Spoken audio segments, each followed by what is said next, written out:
আসসালামু আলাইকুম। Basic English course দ্বিতীয় ক্লাসে সবাইকে স্বাগতম জানাচ্ছি। হ্যাঁ, তো আজকে আমরা শিখবো হচ্ছে ভার্ব। কালকে আমরা শিখছিলাম নাউন, প্রোনাউন এবং অ্যাডজেক্টিভ। আজকে শিখবো হচ্ছে ভার্ব। হ্যাঁ, তো ভার্ব কি আসলে? ভার্ব ভার্ব শব্দ অর্থ হচ্ছে কাজ। যে কোনো একটা কাজকে ভার্ব বলে। অর্থাৎ আমি ঘুমাই, ঘুমানো একটা কাজ। আমি গোসল করি, গোসল করা একটা কাজ। আমি কাজ করি, কাজ করা একটা কাজ। অর্থাৎ যে শব্দ দ্বারা কোনো কাজ বোঝাবে সেটাকে ভার্ব বলে। আমি একটু লিখে দিলাম যে শব্দ দ্বারা কোনো কাজ বোঝায় তাকে ভার্ব বলে। আপনারা শুধু এইগুলো খেয়াল রাখবেন, এত ডিপলি বোঝার দরকার নাই, জাস্ট মনে রাখবেন যে নাম হচ্ছে নাউন, আর প্রোনাউন হচ্ছে সর্বনাম বা নামের পরিবর্তে বসবে, অ্যাডজেক্টিভ হচ্ছে দোষ, গুণ, অবস্থা, সংখ্যা, পরিমাপ এগুলো বোঝাবে।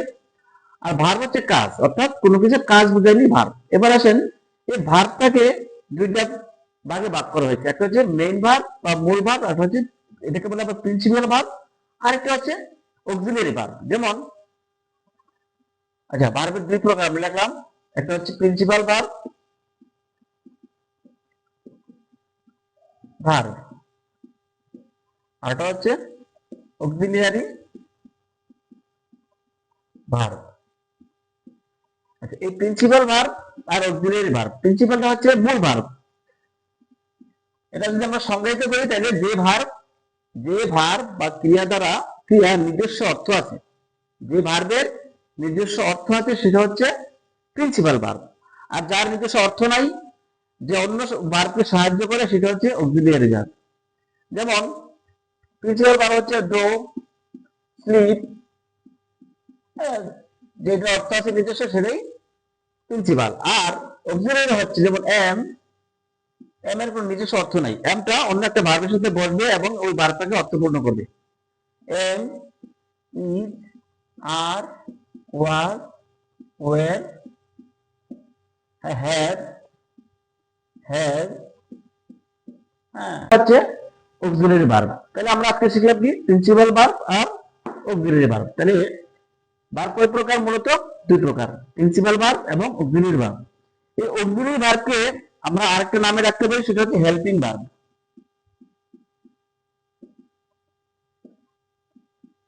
অক্সিলারি মানে সাহায্য করা, আর হেল্পিং মানে সাহায্য করা।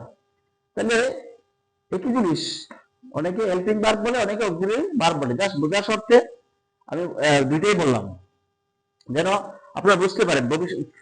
পরবর্তীতে আমরা যখন আরো ডিপলি আলোচনা করবো তখন এই বিষয়গুলো আসবে, সেহেতু ভালো করে এগুলো খেয়াল করতে হবে। ভার্ব হচ্ছে যে ভার্বটা নিজস্ব অর্থ আছে, নিজের অর্থ আছে, সুতরাং সেটা হচ্ছে প্রিন্সিপাল ভার্ব বা মূল ভার্ব। আচ্ছা, গেল। এবার আমরা শিখতে হবে ভার্বের তিনটা ফর্ম। আপনারা ইংরেজি জানতে হলে এই বিষয়গুলোকে অবশ্যই জানতে হবে। ভার্বের তিনটা ফর্ম, ভার্ব এর তিনটা ফর্ম হচ্ছে প্রেজেন্ট ফর্ম,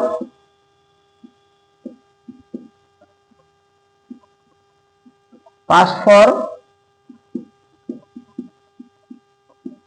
এবং পাস্ট পার্টিসিপল ফর্ম।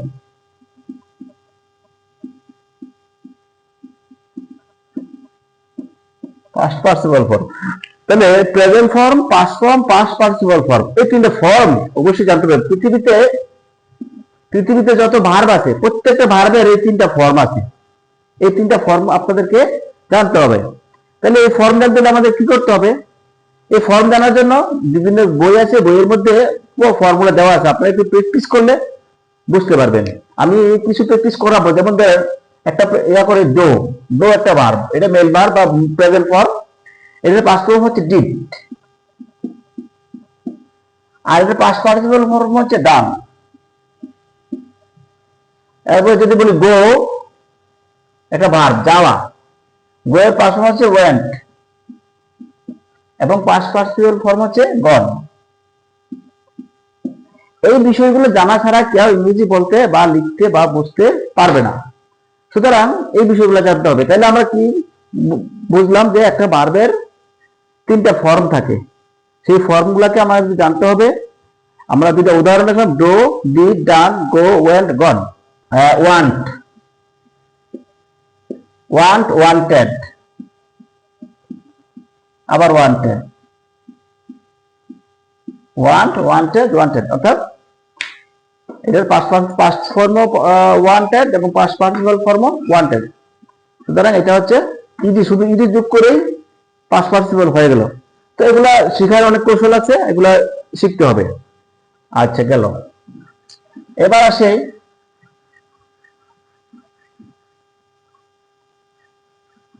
ভার্ব, শেষ করলাম। হ্যাঁ, ভার্ব নিয়ে আলোচনা মোটামুটি এতটুকুই। ভবিষ্যতে আরো নেক্সট আরো আমরা অনেক কিছুই শিখবো। জাস্ট এখন শুধু বিগিন মানে শুরুটা করতেছি আমরা। শুরু করার জন্য বা শেখার জন্য প্রাথমিক যে বিষয়গুলো জানা লাগবে এগুলো জানতেছি। তো প্রিপজিশন, এই জিনিসটা খুব গুরুত্বপূর্ণ জিনিস, প্রিপজিশন। এটাকে আপনাদের জানতে হবে, প্রিপজিশন, প্রিপজিশন। প্রি শব্দের অর্থ কি? প্রি শব্দের অর্থ হচ্ছে আগের, আর পজিশন হচ্ছে অবস্থা, আগের অবস্থা। অর্থাৎ কোন শব্দ বা ভার্ব, যে কোনো একটা শব্দ এর আগে এইটা বসবে, প্রিপজিশন বসবে, বসে ওই বাক্যটাকে অর্থবোধক করবে। এই জন্য এটাকে বলা হয়েছে প্রিপজিশন, মানে শব্দের আগের পজিশন। যেমন ধরি ঢাকায় আছি, আমি ঢাকায় আছি, এটা আর ইংলিশে যদি করি আই এম ঢাকা, এটা কিন্তু অর্থবোধক বাক্য হলো না। এই ঢাকার আগে যদি আমরা একটা ইন বসাই তাহলে এই বাক্যটা অর্থবোধক হয়। অর্থাৎ এই ইনটা হচ্ছে প্রিপজিশন, অর্থাৎ এই ঢাকার আগে ইনটা বসবে, বসে বাক্যটাকে অর্থবোধক করবে। এটা হচ্ছে প্রিপজিশনের কাজ। তাহলে আমরা কি বুঝলাম? যে প্রিপজিশন হচ্ছে মানে শব্দের, কোন শব্দের আগে বসবে এবং ওই বাক্যটাকে অর্থবোধক করবে, সেটা হচ্ছে প্রিপজিশন। ঠিক আছে? অনেক প্রিপজিশন আছে, যেমন ইন, এট, অ্যাট, অন, এগুলো হচ্ছে প্রিপজিশন। আরো অনেক প্রিপজিশন, ফর, ফর, এগুলো প্রিপজিশন, ফর, এগুলো হচ্ছে প্রিপজিশন। তাহলে আমরা শিখলাম প্রিপজিশন আজকে, প্রিপজিশন। তারপরে আসে কি? কনজাংশন। এবার আসেন কনজাংশন।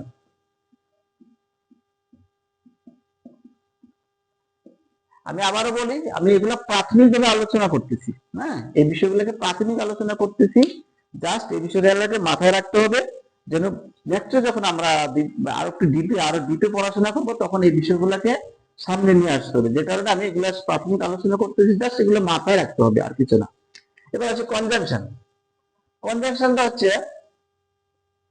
কনজাংশন শব্দের অর্থ হচ্ছে দুইটা বস্তুকে কনজাক্ট করা, মানে একত্রিতকরণ। অর্থাৎ যেমন ধরি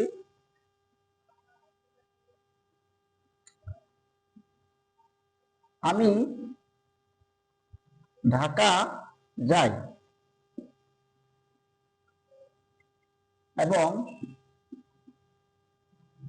তুমিও ঢাকা যাও। আচ্ছা, এখানে আমি ঢাকা যাই একটি সম্পূর্ণ বাক্য, আবার তুমি ঢাকা যাও এটা একটি সম্পূর্ণ বাক্য। এই দুইটা বাক্যকে যখন আমরা একটা শব্দ দ্বারা অ্যাডজাস্ট করলাম, এটাকে বলা হয়েছে কনজাংশন।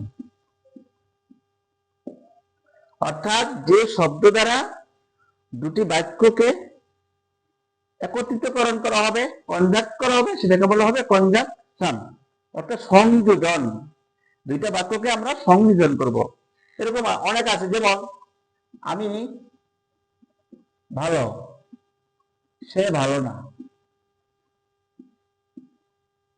এটা হচ্ছে দুইটি বাক্য, আমি ভালো, সে ভালো না, দুটি আলাদা আলাদা বাক্য। কিন্তু এটা যদি আমরা দুইটার একসাথে একটা ইয়ে করি, কিন্তু দিয়ে দিই,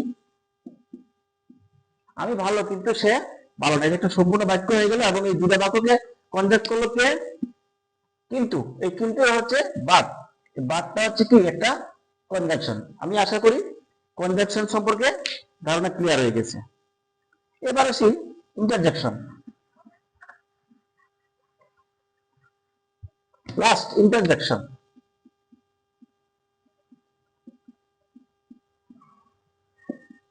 হোয়াট ইজ ইন্টারজেকশন? ইন্টারজেকশন শব্দের অর্থ হচ্ছে আশ্চর্যবোধক, আশ্চর্য, বাক্যের মধ্যে আমরা অনেক আশ্চর্যবোধক শব্দ ইউজ করি, যেমন হাই, হুররে, এই সমস্ত যে শব্দগুলো, ওয়াও, এই সমস্ত শব্দগুলো হচ্ছে ইন্টারজেকশন। অর্থাৎ ইন্টারজেকশন হচ্ছে আশ্চর্যবোধক শব্দ। হাই, এলাস, হুররে, ওয়াও, এগুলো হচ্ছে ইন্টারজেকশন। অর্থাৎ বাক্যে যেই শব্দ দ্বারা কোনো আশ্চর্যবোধক কিছু বোঝাবে, এটার সাথে দুঃখ হইতে পারে। অনেক সময় আমরা মানে অনেক স্যাডলি শব্দ ইউজ করি, মানে অনেক কষ্ট পেয়ে অনেক যে শব্দগুলো ইউজ করি সেটাকেও আমরা ইন্টারজেকশনের মধ্যে ফলাইতে পারি বা ধরতে পারি। আচ্ছা, তাহলে আমরা কি শিখলাম? পার্ট অফ স্পিচ শিখলাম। গত প্রথম ক্লাস এবং দ্বিতীয় ক্লাসে আমরা শুধু পার্ট অফ স্পিচ গুলাকে জানলাম।